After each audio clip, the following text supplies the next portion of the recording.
Boa noite, queridos irmãos e irmãs. Que a paz do nosso Senhor Jesus continue vibrando em nossos corações, hoje e sempre. Conforme anunciado, daremos início ao estudo do capítulo 1 de O Evangelho segundo o Espiritismo. E nós teceremos alguns comentários acerca da primeira revelação. Temos por objetivo apresentá-la e tecer alguns comentários sobre as principais diferenças entre esta e a lei mosaica propriamente dita.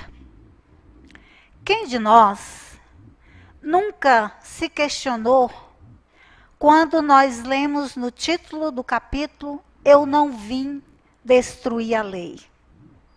Que lei? De que lei estamos falando?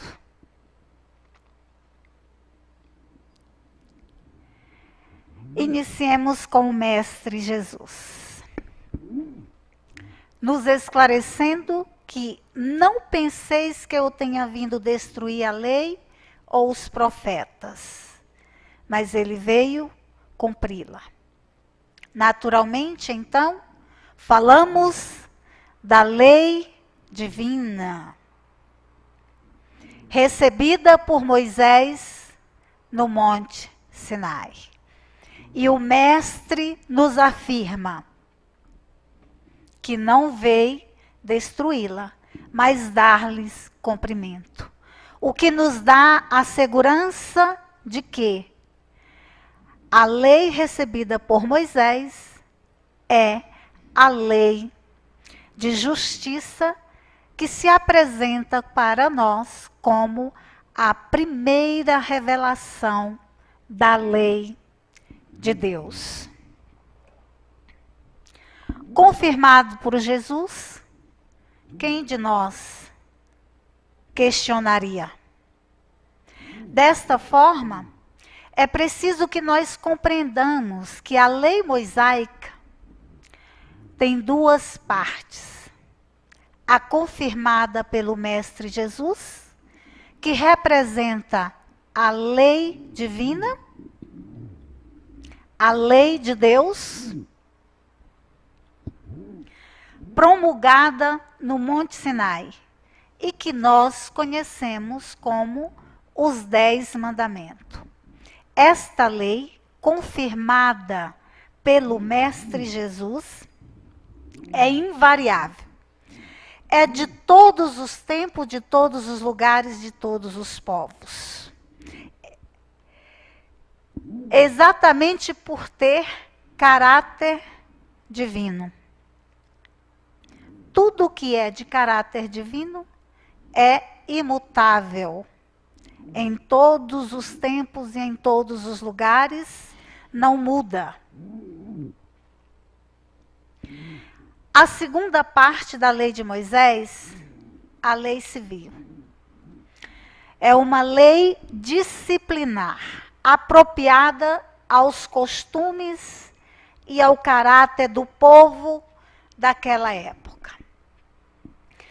Um povo ainda rude, sem compreensão das verdades espirituais.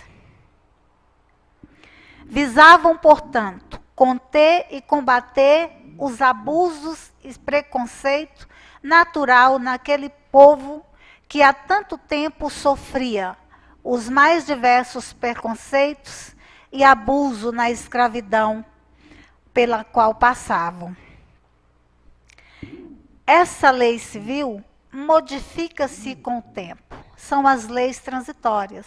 Como nós hoje temos as nossas leis, que regulam as nossas relações sociais e definem parâmetros de conduta nossa perante a sociedade e no ambiente, qualquer ambiente em que estejamos. Ora, se hoje, aproximadamente 3.500 anos depois, nós ainda precisamos de leis, e algumas delas até severas para nortear os nossos proceder, imaginam a época de Moisés com aquele povo a ser conduzido e com as suas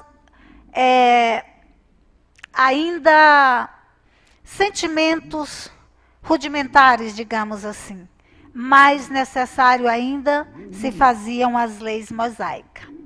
Possuíam suposta origem divina. Por quê?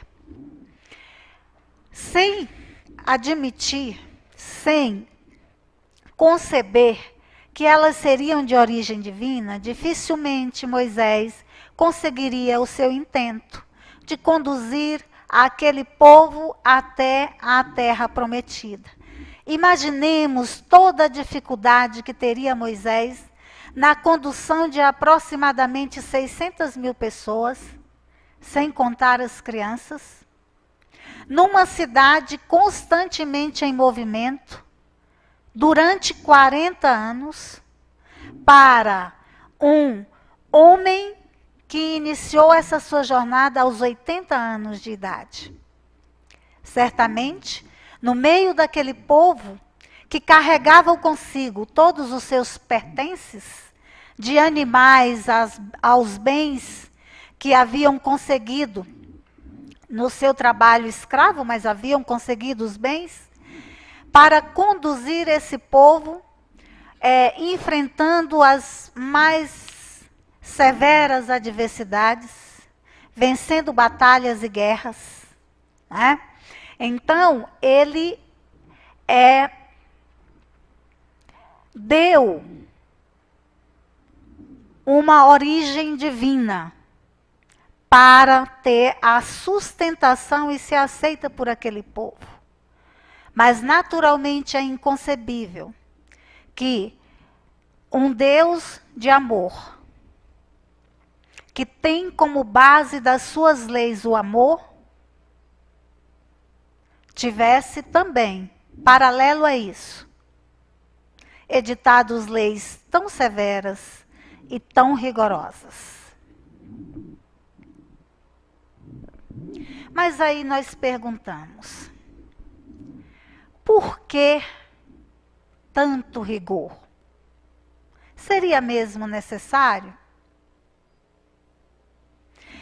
Para nós compreendermos isso, certamente, temos que, através dos escritos, irmos nas leituras até a época em que viveu Moisés. Para que, se colocando na posição daquele homem enérgico e com uma tarefa tão complicada, tivesse agido da forma como agiu com os seus compatriotas. A lei de Moisés dizia olho por olho, dente por dente. O que sacrificar aos deuses e não ao Senhor será morto. Ou seja, admitir a crença em vários deuses e não nos Deus único, que aliás é o grande legado que ficou para nós, do povo hebreu, teria como punição a morte. O homem que adulterar com a mulher do próximo, morrerão ele e a mulher. Essa eram algumas dos artigos contidos nessa lei severa de Moisés. Mas, para que nós não o condenemos, é necessário que a gente retome a sua grandiosa tarefa e as características do povo com os quais ele conviveu e teve a obrigação de conduzi-lo. O grande legado deixado por Moisés para toda a humanidade, além dos 10 mandamentos, foi que ele nos apresentou a ideia do Deus único. Emmanuel, em O Consolador, nos diz que todos da terra deveriam agradecer aos judeus por esse legado que eles nos deixaram. Daí o início do nosso progresso, da nossa compreensão do Deus de amor, do Deus de justiça, do Deus de bondade. Os 10 mandamentos que chegaram por meio de Moisés, recebido por via mediúnica. Aliás, também nos relata Emmanuel que Moisés fora um excepcional médium. E dessa forma é que ele recebeu dos emissários de Jesus os 10 mandamentos. Até pouco tempo, nós imaginávamos, recebidos do próprio Criador.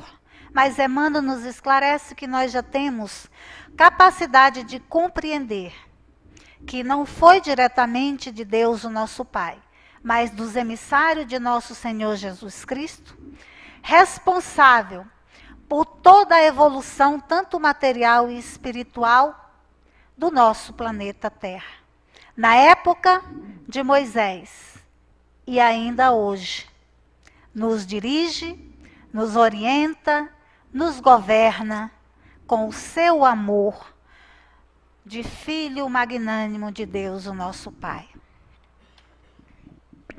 Recebia, portanto, dos emissários de Jesus os princípios básicos da justiça, revelando que temos direito a respeitar e deveres a cumprir uns para com os outros.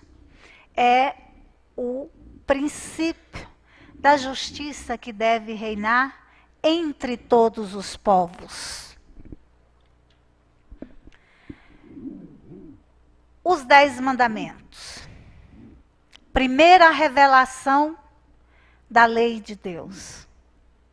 Segundo Emmanuel, trouxe para nós o princípio de toda a justiça. Inclusive, muitos dos códigos de justiça que ainda vigoram